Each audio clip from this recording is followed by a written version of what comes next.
Isang magandang gabi, Boss Pao. Ako si Mang Rogelio. Dati akong janitor sa lumang paaralan sa Quezon City, ang Eskwela de San Vicente. Bago pa man tuluyang masira ng panahon ang mga lumang silid-aralan doon, ako na ang naglilinis ng bawat pasilyo, ng bawat banyo, at ng bawat kwarto kung saan sumisigaw ang katahimikan ng gabi. Noong una, Boss Pao, ay simple lang ang trabaho ko. Linis dito, mop doon. Tapos uwi na kapag alas 12 na ng gabi.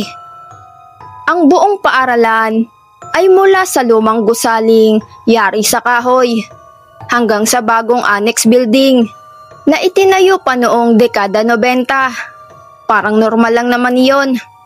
Hanggang sa dumating ang gabing iyon, Boss Pao. Isang gabing maulan yon sa buwan ng Setyembre. Bumuhos ang ulan na parang ayaw nang tumigil. Nasa loob ako ng main building. Nagmamap sa ikatlong palapag kung saan nakatayo ang lumang laboratorio ng Science Department. Matagal nang sarado yon, Boss Pao. Dahil ayon sa principal, may nakuryente raw na estudyante doon noong 1987. Simula noon, hindi na binuksan ang silid na iyon. Pero napansin kong bukas ang pinto. Mabagal na umiindayog sa hangin. Akala ko ay hangin lang. Pero sa loob-loob ko, bakit may hangin? Sarado lahat ng bintana sa palapag na to. Dahan-dahan kong nilapitan at habang papalapit ako ay naamoy ko ang kakaibang singaw. Hindi amoy kulob, hindi rin amoy kemikal o patay na daga. Parang amoy dugo na halong alat at lansa ng karne na matagal nang nakatiwangwang. Pagbukas ko ng pinto, tumambad sa akin ang loob ng lumang laboratorio. Kalawangin na ang mga bakal, may mga sirang tubo, at ang sahig ay basa ng tubig ulan na tumutulo mula sa bubong. Pero sa gitna ng dilim, sa bandang dulo ng silid, ay may aninong gumagalaw, Boss Pao. Mabagal lang, parang may kumikilos na hayop. Pinakiramdaman ko, Boss Pao. Tumingin ako sa paligid, walang kahit sino. Pero nang marinig ko ang tunog ng tik-tik, Boss Pao, mula sa kisame ay doon ako nagsimulang kabahan.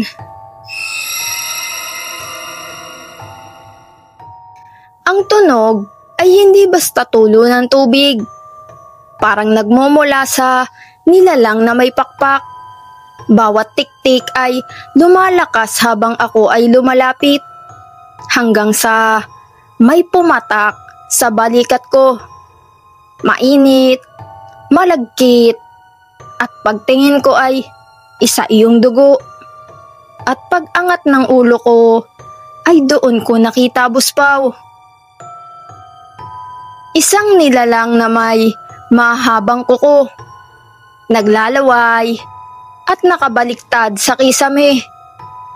Ang mata niya ay pula at ang dila niya ay parang ahas na gumagapang sa hangin.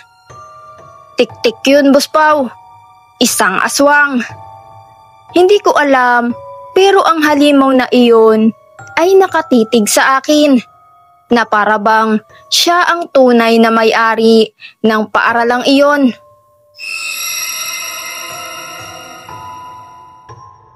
Tumakbo ako pababa ng hagdan, pero habang bumababa ay tila ba humahaba ang pasilyo. Bawat hakbang ay parang paulit-ulit lang. Bawat ilaw sa kisame, isa-isa ring namamatay. Hanggang sa wala na akong makita, kundi dilim at puting pader na may bakas ng mga kamay.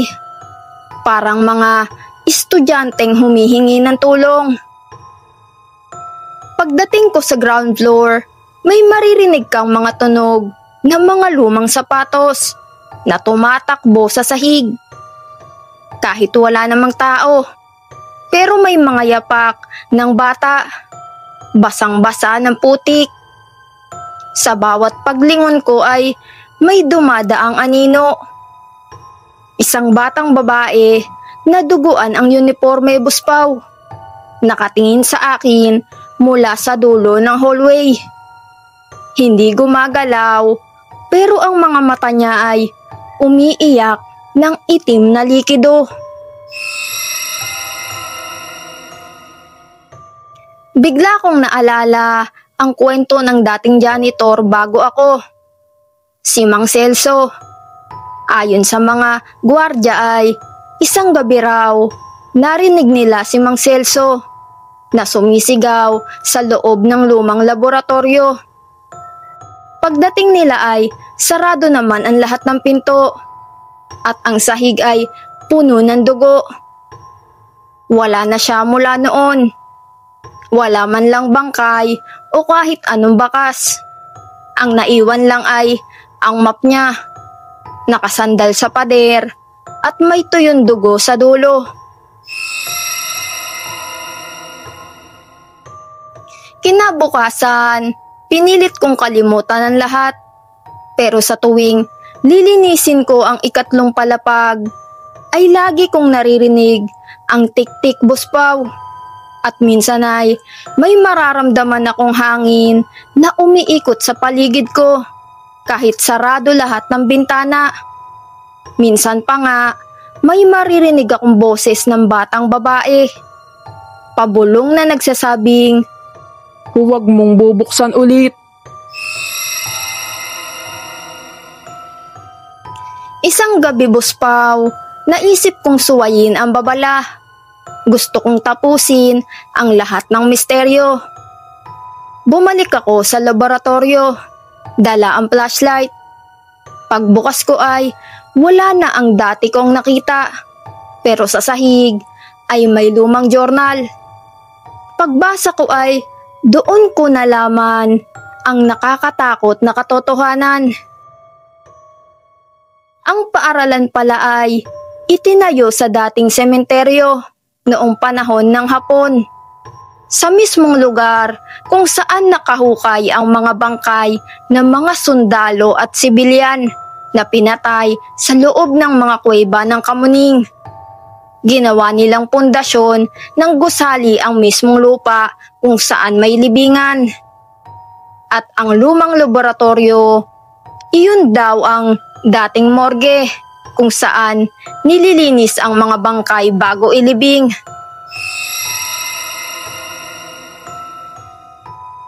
Habang binabasa ko iyon, Buspaw, biglang may umihip na malamig na hangin. Kaya napahinto ako. Ang paligid ko ay nagbago. Ang kisame ay nababalot ng pulang ulap. Ang mga mesa ay puno ng mga parte ng katawan. At sa gitna ay naroon siya. Ang nilalang sa kisame. Ngayon ay nakatayo sa harap ko. Ang dila niya, Buspaw, ay humahaba, kumikislap sa liwanag ng flashlight ko. At bago pa ako mawalan ng malay, ay narinig ko ang tik-tik sa mismong tenga ko.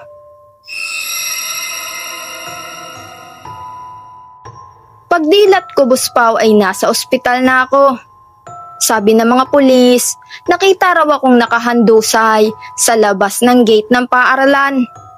Sugatan at may mga bakas ng matatalim na kuko sa likod ko. Hindi ko na nakita ang gusali mula noon. Isinara raw ng lokal na pamahalaan ang Eskwela de San Vicente matapos ang sunod-sunod na kaso ng pagkawala ng mga tao. Pero tuwing gabi ng malakas na ulan, sinasabi ng mga dumadaan na may ilaw pa rin sa ikatlong palapag at may nilalang na umiikot sa kisame, naghihintay ng bagong janitor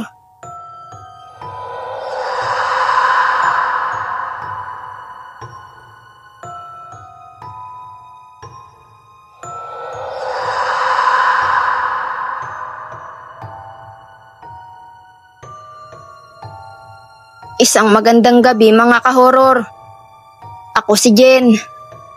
Isa akong team leader sa isang kilalang BPO company sa Makati. Marami na akong dinaanang night shifts, deadlines, at toxic na meetings. Pero wala pa ring tatalo sa karanasan naming team building noong 2019. Hanggang ngayon ay tuwing naaalala ko ang gabing iyon, hindi ako makatulog ng walang ilaw. Dahil hindi basta-basta ang nangyari. Hindi iyon kwento ng simpleng bakasyon. Isa iyon sa mga gabi kung saan naranasan naming harapin ang isang bagay na hindi kayang ipaliwanag ng kahit sinong tao.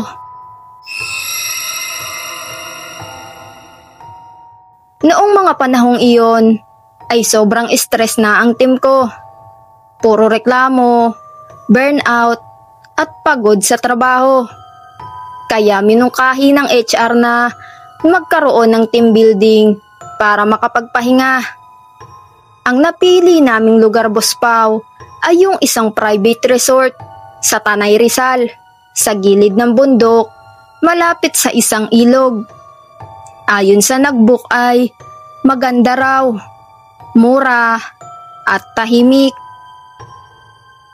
Pagdating namin doon, tama naman siya. Sobrang tahimik doon. Masyadong tahimik nga eh. Ang daan papunta sa resort ay makipot at puno ng malalaking puno. Wala kang maririnig kundi ang hangin at huni ng mga kuliglig. Wala ring signal doon. Sabi ng caretaker na sumalubong sa amin. Maganda yan, ma'am. Walang istorbo. Pero habang binabaybay namin ang daan, napansin kong may mga abandonadong bahay sa gilid ng kalsada. Tila mga lumang kubo na iniwan ng mga tao. Pagdating sa resort, Boss Pao, medyo luma ang itsura. May 2 bahay, isang malaking rest house at isang maliit na kubo sa dulo ng property. Sa unang tingin, parang normal lang naman. Pero may mga kakaibang aura ang maliliit na kubo. Parang may bigat sa paligid nito. Matapos ang mahabang biyahe, nag-inuman na ang lahat. May video okay, may bonfire at may games. Lahat ay masaya. Pero bandang 11:00 ng gabi ay nagsimulang bumuhos ang ulan. Malakas yun. Yung tipong bumabaluktot ang mga dahon ng puno sa lakas ng hangin. Napatigil kami sa labas at nagdesisyon na pumasok sa rest house. Pero dahil puno na ang kwarto, ay napilitan akong matulog sa sofa malapit sa bintana. Habang nagliliwanag ang mga kidlat, napansin kong sa tuwing kumikislap ang langit, ay may aninong nakatayo sa labas ng kubo. Hindi yun gumagalaw. Hindi rin nawawala kahit tumigil ang ulan. Hindi ko na lang pinansin yun, Boss Pao. Iniisip kong baka isa lang sa mga staff o baka guni-guni lang dahil sa pagod. Kinabukasan, tinanong namin ang caretaker kung may nakatira sa maliit na kubo. Tumahimik lang siya saglit bago sumagot. Wala na po dyan, ma'am. Simula nang mamatay yung anak ng dating may-ari. Hindi na po binubuksan yan. Hindi ko na tinanong pa, Boss Pao. Pero habang naglalakad ako malapit doon, nakita kong may mga bakas ng paa sa lupa. Maliliit at tila sariwa.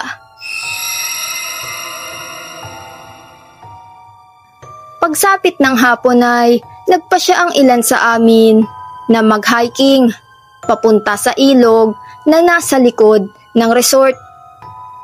May daan patungo sa gubat at may nakasulat pa sa karatula na bawal pumasok paggabi. Pero syempre, matitigas ang ulo. Tumuloy pa rin kami. Dala ang alak at Bluetooth speaker. Habang naglalakad ay pansin naming unti-unting nag-iiba ang hangin. Tumahimik ng sobra. Wala ni isang huni ng ibon. Ang paligid ay puro puno na parang nakayuko. At doon namin nakita ang isang abandonadong kampo. May mga sirang tolda, lumang kaldero, at mga sunog na kahoy. Pero ang pinaka nakakatindig balahibo ay may nakasabit na lumang ID ng estudyante sa sanga ng puno. Nakalagay doon, University of Rizal System, 2004. Wala kaming masabi, Boss Pao. Naramdaman kong parang may nakamasid sa amin. Kaya nagmamadali kaming bumalik sa resort. Pagdating namin doon ay madilim na. Patay ang ilaw sa buong paligid kahit may generator. Ang caretaker ay wala na. Naiwan lang ang kanyang tsinelas sa beranda. Dahil sa takot, Boss Pao, nagkumpulan kami sa loob ng rest house. Ngunit habang nakaupo ako sa malapit sa bintana ay nakita kong bukas ang ilaw sa maliit na kubo. Kumakabog ang dibdib ko, Boss Pao.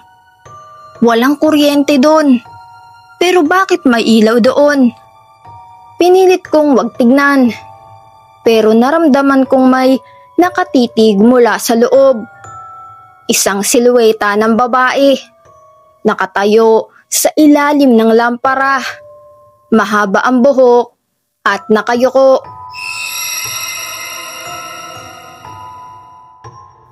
Maya-maya pa ay narinig namin ang mga yabag. 3 sunod-sunod na yabag na papalapit sa amin. Hanggang sa huminto sa labas ng pinto. Walang kumikilos sa amin. Walang bumubulong. Ang tanging naririnig ay ang pagpatak ng ulan at ang pag-uga ng pinto sa hangin. Pagkalipas ng ilang segundo ay bigla na lang may kumalabog sa bubong. Malakas iyon. Parang may bumagsak na mabigat. Sinundan niyon ng mga kaluskos na parang may gumagapang. Isa-isang nagsisigawan ang mga kasama ko. May nahulog, may nagdasal, at may umiiyak. Nang biglang bumukas ang pinto ng rest house. Walang hangin, pero kusang bumukas yun, Boss Pao. At mula sa labas ay pumasok ang amoy ng nabubulok na karne. Nang tumama ang kidlat ay nakita ko siya, Boss Pao. Ang babae mula sa kubo. Basang-basa iyon. Nakasuot ng lumang uniforme at nakangiti. Pero ang ngiti niya ay hindi pang tao. Ang mga mata niya ay itim na itim. At ang katawan niya ay basag-basag. Parang pinilipit ng hangin. At dahan-dahan siyang lumapit. At nagdilim ang lahat, Boss Pao.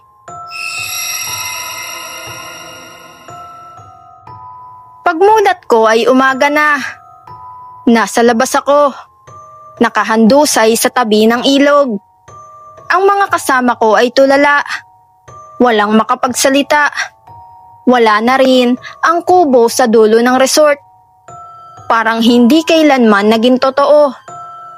Ang caretaker ay hindi na namin nakita. Nang bumalik kami sa lungsod, sinubukan kong alamin kung ano ang resort na iyon sa Tanay. Pero ayon sa mga residente, Boss Pao, matagal na raw nasunog ang lugar na iyon. Noong 2005 pa. Matapos may grupo ng estudyante na namatay sa landslide. Wala nang resort doon. ang sabi nila. Puro abo at damo na lang.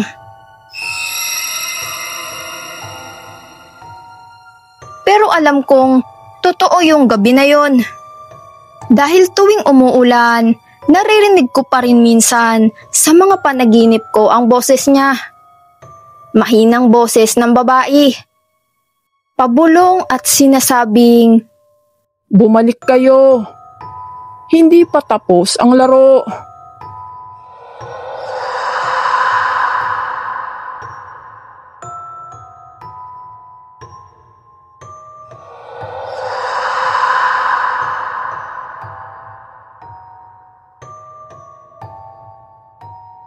Isang magandang gabi, Boss Pao. Ako si Mira. Lumaki ako sa Pasig City, sa may barangay Kapasigan, sa isang lumang bahay na minana pa ng lola ko sa panahon ng Hapon. Bata pa lang ako ay ramdam ko na ang bigat ng bahay na iyon. Parang bawat pader at bawat bintana ay may mga mata. Maraming kwento na tungkol sa bahay namin. Mga aninong dumadaan sa hagdan, mga boses sa gabi, at mga pintuang kusa na lang bumubukas kahit walang hangin. Pero noong 2015, Boss Pao, doon ko naranasan ang pinakamatinding gabi ng buhay ko. Ang gabing iyon ay hindi ko na makakalimutan habang buhay. Matatagpuan ang bahay namin, Boss Pao, sa kanto ng Mabini at San Guillermo. Malapit sa lumang simbahan ng Immaculate Conception. Isa ito sa mga bahay na itinayo pa noong unang panahon. Gawa sa kahoy at bato. May mataas na kisame at may mga sahig na umuugong sa bawat yapak. Mahilig ako noon sa mga lumang bagay, kaya hindi ko kailanman naisipang magpa-renovate. Pero sabi ng mga kapitbahay, may dahilan kung bakit niluma na ang bahay na iyan. Tuwing 10:00 ng gabi ay kakaibang lamig ang bumabalot sa buong bahay. Yung tipo ng lamig na hindi kayang paliwanagin ng hangin o ng aircon. Mag-isa na lang ako sa bahay, Boss Pao, dahil namatay na si Lola at nasa abroad ang mga magulang ko. Madalas kong kasama ay si Luna, ang pusa kong kulay puti. Pero tuwing gabi, sa tuwing tititid siya sa isang sulok ng sala, ay bigla na lang siyang maglalaway at magsisigaw. Hindi maintindihan kung bakit. Isang gabi ng Hunyo, habang malakas ang ulan at kumikidlat, ay bigla kong narinig ang kalansing ng mga pinggan sa kusina. Pagtingin ko ay wala namang tao. Pero nakabukas ang ilaw, Boss Pao. Isang ilaw na alam kong ako mismo ang nagsara bago matulog. Sa mesa ay may basang marka ng kamay. Maliit iyon, parang sa bata. Sinundan ko ang bakas ng tubig, papunta sa likod ng bahay. Dito ko nakita ang lumang pinto na papuntang basement. Isang lugar na matagal nang sinarhan ni Lola. Naalala ko na lagi niyang sinasabi, "Huwag kang bababa dyan kahit kailan. Hindi lahat ng nakatira dito ay tao."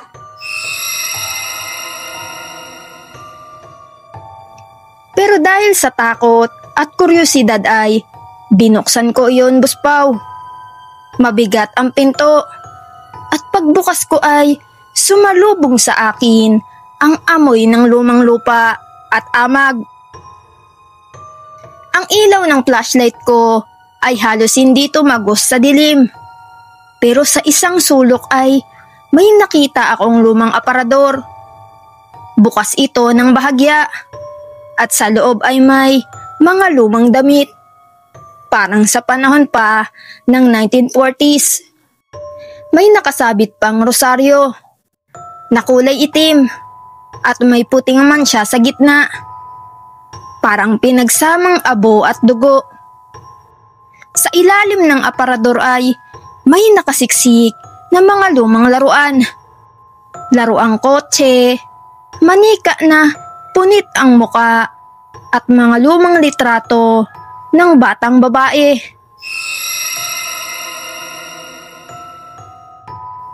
Nang silipin ko ang litrato, Buspaw, napansin kong nasa loob ng bahay namin yung kuha.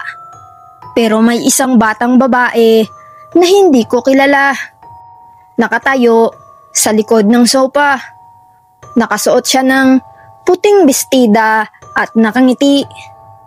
Ang nakakapangilabot ay sa bawat sunod na litrato, papalapit siya ng papalapit sa kamera. Habang binabasa ko yun ay bigla kong narinig ang katok sa sahig sa itaas ng basement. Mabagal, parang may naglalakad. Umakyat ako dahan-dahan. Pero pagdating ko sa itaas, lahat ng ilaw ay patay. Ang tanging liwanag ay mula sa kidlat sa labas ng bintana. Sa bawat kislap, nakikita kong may anino ng batang tumatakbo sa dulo ng hallway.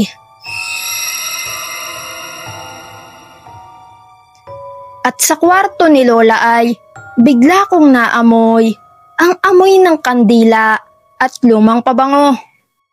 Binuksan ko ang pinto at doon ko nakita, Buspaw, ang lumang rocking chair na dati niyang inuupuan. Gumagalaw ng mag-isa. Sa ibabaw nito ay may maliit na kahon. Binuksan ko ito at sa loob ay may lumang buhok ng bata. Nakatali ng pulang laso at may nakasulat na siya ang anak ng sundalong nagtago rito. Huwag mo siyang paalisin.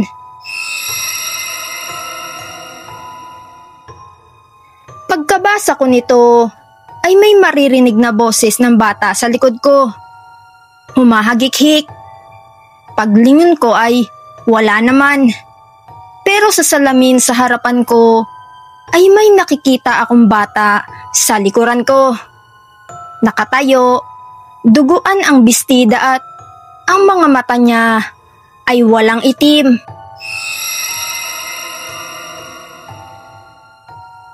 Tumakbo ako, Buspaw, palabas ng kwarto.